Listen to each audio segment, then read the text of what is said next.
มีส่วนในการเอานายทาน สบายดีสบายดีโอ้ โอ้ฮาเลลูยา สบายดี ฮาเลลูยาฮาเลลูยานมัสการ สบายดีสบายดี องค์พระเจ้าผู้ทรงเป็นพระเจ้ายิ่งใหญ่เป็นพระ ส เจ้า บายดี ที่ทรงผ่านจักรวาลเป็นพระเจ้าสิ่งที่อยู่ในทุกที่ทุกบทในเวลาเดียวกันในโอกาสแห่งความตื่นตัวมีดีในโอกาสแห่งการเฉลิมฉลองท้ายวันพระสูตรขององค์พระเจ้าที่ได้ทดเวียนมาประยกของพ่อ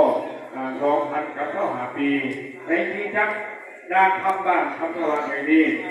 ลูกมือองค์ใหม่เจ้าทรงเป็นพระองค์ในเรื่องการทุกอย่างกิจกรรมทุกสิ่งทุกอย่างที่พวกเราทำในโอกาสต่อไป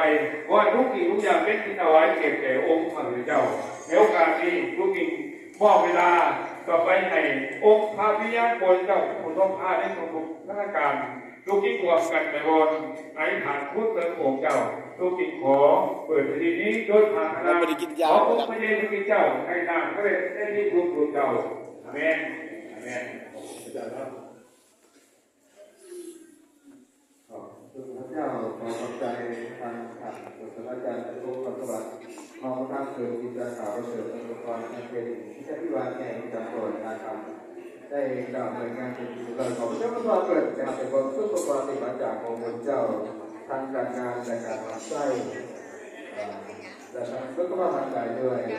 ฉะนั้นช่วงเวลาต่อไปขอให้กินประสบได้หน่อย